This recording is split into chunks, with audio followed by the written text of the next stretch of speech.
అందరికీ నమస్కారం. కథల పల్లకి ఛానల్కి స్వాగతం. ఇప్పుడు మనం నీతో ఉంటే పార్ట్ 73 విందాం. అసలు నాకు జరిగే ప్రమాదాల గురించి నీకు ముందే కల రావడం ఎలా అసలు? నాకేం తెలుసు, అంతా మా బాలాజీ మహిమ.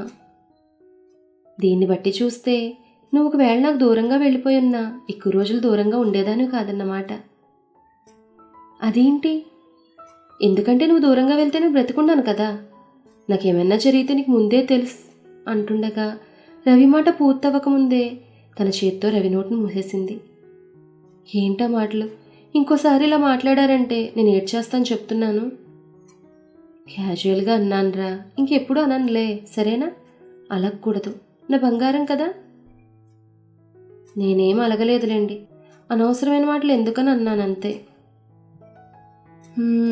అన్నట్టు నాకు డౌట్, అడగనా? ఇంకెందుకు లేటు, అడగండి. కల విషయం అర్థమైంది. ఈ ఊహాలోకాలేంటి? నన్ను కలవకూడదు అనుకోవడం ఏంటి? అవును, కలవకూడదనే అనుకున్నాను. నిజం చెప్పాలంటే ఆ రోజు మిమ్మల్ని హాస్పిటల్లో జాయిన్ చేసి వచ్చాక ఎప్పుడు మీ ఆలోచనలే, ఏదో దగ్గర మనిషిలాగా. ఇంకా చెప్పాలంటే నా మనిషిలాగా అనిపించారు. ఎప్పుడు మారిందో తెలియదు, కానీ ఆ ఆలోచన కాస్త ఆరాధనగా మారింది. ఆ ఆరాధన పేరు ప్రేమని తెలియడానికి ఎంతో సమయం పట్టలేదు. అసలు మీరెవరో తెలియదు, మీ పేరేంటో తెలియదు, ఎక్కడున్నారో ఏం చేస్తుంటారో ఏం తెలియదు. కానీ మీరే నా ప్రపంచం అయిపోయారు. కానీ మిమ్మల్ని కలవకూడదని అనుకున్నాను. అందుకే మొదటిసారి మిమ్మల్ని శాంతినిలయంలో కలిసినప్పుడు కూడా మిమ్మల్ని సేవ్ చేసింది నేనేనని చెప్పలేదు. అలా అనుకోవడానికి రీజన్ ఏంటంటే నేను కూడా మీలాగే.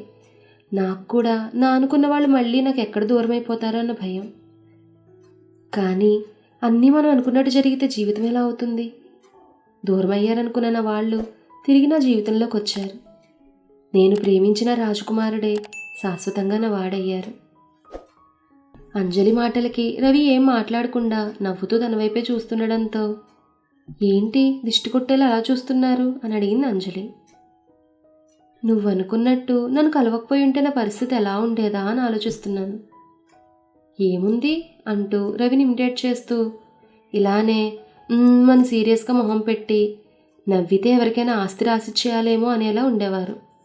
No cinema, no cricket, no enjoyment, nothing nothing nothing. నిజమే. ఒకటి చెప్పు, అప్పుడు కలవకూడదు అనుకున్నావు కదా, ఆ ఆలోచన ఇప్పుడు గుర్తొస్తే ఎలా అనిపిస్తుంది? అంత పిచ్చిగా ఎలా ఆలోచించానా అనిపిస్తుంది. అసలు నా ప్రాణం లేకుండా ఎలా బ్రతికేద్దాం అనుకున్నానా అనిపిస్తుంది. అంటే? రవి అలా అడుగుతుండగా అప్పుడే దూరం నుంచి మానస వాళ్ళని చూసి, అంటే ఏంటో మీకు తర్వాత చెప్తాను, కానీ మనం వచ్చి చాలాసేపు అయింది. అక్కడ అందరూ మన కోసం వెయిట్ చేస్తున్నారు, పదండి. వెళదాంలే, మిమ్మల్ని వదిలితే ఇంక ఇక్కడే ఉండిపోదాం అంటారు, పదవయ్యా బాబు అని రవిని బలవంతంగా తీసుకెళ్ళింది అంజలి. వెళ్తూ ఉండగా డౌట్ వచ్చి, అవును, ఇన్ని చెప్పిన దాన్ని మా అమ్మ నాన్నల గురించి, నేను బాధపడుతున్న విషయం గురించి చెప్పలేదా మీకు అని అడిగింది. ఎక్కడా? కానీ కానీ అంటూ ఏదో చెప్పబోయి నిద్రొచ్చి పడుకుండిపోయారు అమ్మగారు. అవునా? అసలు ఆ రోజు చెప్పుంటే తర్వాత అంత డ్రామా జరిగేది కాదు కదా. పోనీలేండి, ఆ డ్రామా కూడా ఒక అందుకు మంచిదే. ఫ్యూచర్లో మన పిల్లలు మన లవ్ స్టోరీ చెప్పమని అడిగారే అనుకో, మంచి ట్విస్టులతో కూడిన స్టోరీ అని బాగా చెప్పొచ్చు. అబ్బా, యా మీ ప్లానింగ్ పాప కదా. Thank you. అంజలి వాళ్ళు వెళ్ళేసరికి మిగిలిన 6 కూర్చుని మాట్లాడుకుంటున్నారు. రవి అంజలి కూడా వాళ్ళతో జాయిన్ అయ్యారు. ఏంటి ఏదో డిస్కషన్లో ఉన్నట్టున్నారు అని అడిగాడు రవి. మీరు వేరే పనిలో ఉన్నట్టున్నారుగా అన్నాడు భార్గవ్. ఏంట్రా? అదేరా, మీరిద్దరూ కూడా ఏదో డిస్కషన్లో ఉన్నట్టున్నారని అంటున్నాను. వీళ్ళిద్దరితో ఎప్పుడు ఉండేలేదే కానీ, అబ్బా ఏముందబ్బా ప్లేస్, నిజంగానే ఒక అద్భుతం, అతిశయం. ఛాన్స్ ఇస్తే ఇక్కడే ఉండిపోతాను నేను. అది కుదరదులే, అందుకేగా కుదిరితే అన్నాను. మీ అమ్మమ్మ కూడా నీలాగే దివ్యమ్మ, మొదటిసారి ఇక్కడికి వచ్చినప్పుడు ఇక్కడి నుంచి రానంటే రానని గొడవ అన్నారు రామరాజు. మరి ప్లేస్కి వస్తే తిరిగి ఎలా వెళ్ళగలం అసలు అన్నారు దేవి. కరెక్ట్గా చెప్పావు బామ్మ అంది కవిత. ఫస్ట్ టైం ఎప్పుడొచ్చారు బామ్మ ఇక్కడికి అని అడిగింది మానస. మేము ఫస్ట్ వచ్చిన ట్రిప్ ఆగ్రాకే, మీ తాతయ్య కోసం అన్నారు దేవి. ఇంతలో రామరాజు గారు, దివ్యమ్మకిలాగే నాకు కూడా చిన్నప్పటి నుంచి తాజ్మహల్ని చూడాలని కోరిక. అందుకే కంపెనీ కాస్త నిలదొక్కుని మనం వాడుకోవడానికి డబ్బులున్నాయని అనిపించగానే మీ బామ్మని తీసుకుని ఇక్కడికి వచ్చాను. 50 ఏళ్ళు దాటినా మొన్న వచ్చినట్టే ఉంది. How time flies.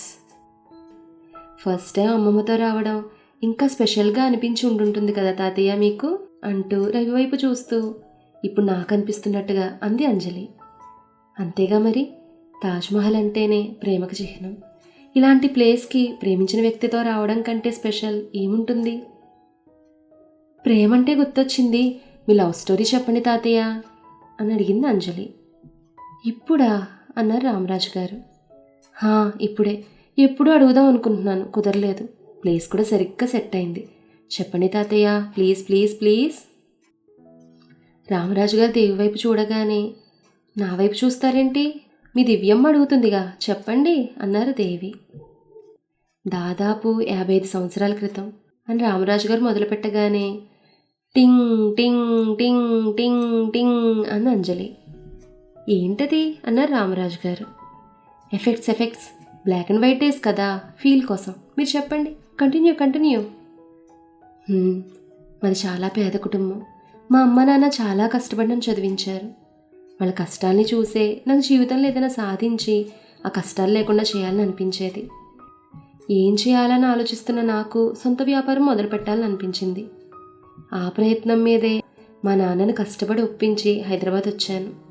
అక్కడ నా స్నేహితుడికి తెలిసిన వాళ్ళ రూమ్లో ఉంటూ వ్యాపారం చేయడానికి ప్రయత్నాలు మొదలుపెట్టాను. బిజినెస్ స్టార్ట్ చేయాలంటే అంత తేలికైన పని కాదు కదా, ముందు పెట్టుబడి ఉండాలి కదా.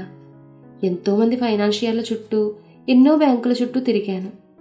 డబ్బులు లేక రోజుకు ఒక పూట మాత్రమే తింటూ హైదరాబాద్ మొత్తం పిచ్చి పట్టినట్టు తిరిగిన రోజులవి. మరికపై రైటర్ మాటల్లో విందాం. ఒకానొక సమయంలో ఈ బిజినెస్ స్టార్ట్ చేయడం మన వల్ల కాదని తిరిగి ఊరికి వెళ్ళిపోదామని అనుకున్న రామరాజు చివరి ప్రయత్నంగా ఒక ఫైనాన్షియర్ని కలుద్దామని ఒకరోజు పొద్దున్నే బస్ స్టాప్కి వెళ్ళి సిటీ బస్ కోసం వెయిట్ చేస్తున్నాడు. అదే సమయంలో పక్కన కొంతమంది కాలేజ్ అమ్మాయిలు నిలబడి మాట్లాడుకుంటున్నారు. వాళ్లలో ఒక అమ్మాయి గొంతు రామరాజు దృష్టిని ఆకర్షించింది. తన స్నేహితురాళ్లతో సమాజసేవ గురించి చెప్తూ, నేను డాక్టర్ అయ్యాక మాత్రం నా హాస్పిటల్లో పేదవాళ్ళందరికీ ఉచిత వైద్యం అందిస్తాను, అంతకంటే పెద్ద ఆత్మసంతృప్తి ఉండదు అని చెప్పిందామె. మరి డబ్బులు అని తన స్నేహితురాలు అడిగిన ప్రశ్నకి, మీరు డబ్బుల కోసం మెడిసిన్ చదువుతున్నారేమో, నేను మాత్రం ఇది 10 మందికి సహాయపడి వాళ్ళ ప్రాణాలు కాపాడగలిగే గొప్ప వృత్తిని చదువుతున్నాను అంటూ ఆమె చెప్పిన సమాధానం రామరాజుకి ఎంతో నచ్చింది. వాళ్ళ మాటల ద్వారా వాళ్ళు మెడికల్ స్టూడెంట్స్ అని అర్థమైంది. ఆ అమ్మాయి మాట్లాడుతుంటే అలానే వింటూ ఉండాలనిపించింది. పసుపు రంగు ఓణీలో ఉన్న అమ్మాయి ముఖాన్ని చూడాలని ఎంత ప్రయత్నించినా కుదరలేదు. అలానే ప్రయత్నిస్తూ ఉండగా ఆ అమ్మాయి తలెత్తి రోడ్డు వైపు చూసి, అదిగోండి బస్సు వస్తోంది అంది. అప్పుడే మొదటిసారి ఆ ముఖాన్ని చూశాడు. ఆ అమ్మాయి స్వరం ఇంకా తన ఆలోచనలే అందంగా ఉన్నాయనుకుంటే మనిషి ఇంకా అందంగా ఉంది. ఆ అమ్మాయి బస్సు ఎక్కి వెళ్లే వరకు తన్నే చూస్తూ ఉండిపోయాడు. కాసేపటి తర్వాత తను ఎక్కాల్సిన బస్సు రావడంతో వెళ్ళి ఫైనాన్షియర్ని కలిశాడు. ఆయన్ని కలవగానే లోన్ ఇవ్వడానికి కుదరదని అంటారని ఆ రాత్రికే ఊరికి వెళ్ళిపోదాం అనుకున్న రామరాజు ఊహించిన విధంగా ఆ ఫైనాన్షియర్ పెట్టుబడి పెట్టడానికి ఒప్పుకోవడంతో అతని ఆనందానికి అవధుల్లేవు. ఆయన కృతజ్ఞతలు చెప్పి ఎంతో సంతోషంగా తన తండ్రికి ఉత్తరం పోస్ట్ చేసి తిరిగి రూమ్కి వచ్చి తన రూమ్మేట్కి విషయం చెప్పాడు. ఇన్నాళ్ళకు ఒక అడుగు ముందుకు వేశావు, అది కూడా అసలు పెట్టుబడి పెడతాడని ఊహించిన వ్యక్తి పెడతానన్నాడు. పొద్దున్న ఆయన దగ్గరికి వెళ్తూ ఎవరి ముఖం చూసావో ఇంతలా కలిసొచ్చిందన్న తన స్నేహితుడి మాట వినగానే బస్ స్టాప్లోని అమ్మాయి గుర్తొచ్చింది తనకి. ఎందుకో తను చూడడం వల్ల అదృష్టం కలిసొచ్చింది అనిపించింది.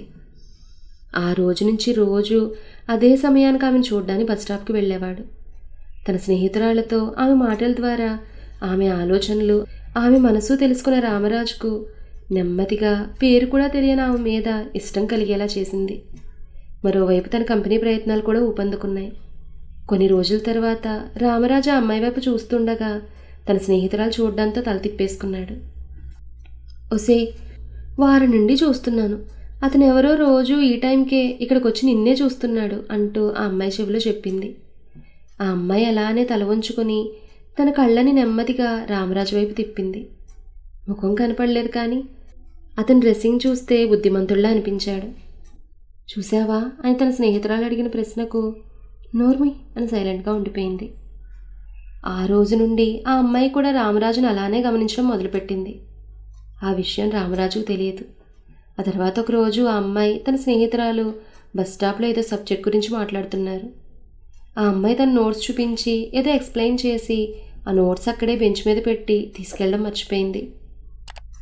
ఆ అమ్మాయి బస్సు ఎక్కి వెళ్ళిన తర్వాత అది గమనించిన రామరాజు ఆ అమ్మాయి పేరు తెలుసుకోవడానికని ఆ పుస్తకాన్ని చేతుల్లోకి తీసుకుని తెరిచాడు.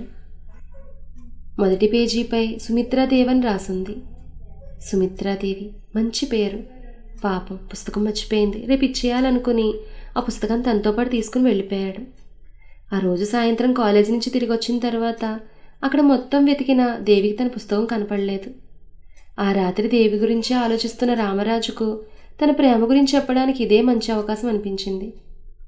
మన్నాడు పొద్దున్న దేవి ముందుకు వెళ్ళి ఏవండి అని పిలిచాడు. తల పైకెత్తి చూసిన దేవి అప్పుడే మొదటిసారిగా తను చూసింది. నిన్న ఇక్కడ మీ పుస్తకం మర్చిపోయారు అని ఆ పుస్తకాన్ని దేవి చేతికి ఇచ్చాడు. దేవి సరే అన్నట్టు తల ఊపి ఆ పుస్తకం తీసుకుంది. కాలేజీకి వెళ్ళిన తర్వాత పుస్తకం తెరవగానే అందులో ఒక లేఖ కనపడడంతో తీసి చదివింది. సుమిత్ర గారు, పేరు ఎలా తెలిసిందని ఆశ్చర్యపోకండి. మీ నోట్స్లో చూశాను. నా పేరు రామరాజు, మా సొంతూరు రామచంద్రపురం అంటూ తన ఫ్యామిలీ గురించి ఇంకా అన్ని డీటెయిల్స్ చెప్పాడు. ఈ ఊరికి నా సొంత బిజినెస్ మొదలు పెట్టడానికి వచ్చాను. ఈ మధ్యనే పెట్టుబడి కూడా దొరికింది. త్వరలోనే నా సొంత కంపెనీని మొదలు పెడతాను.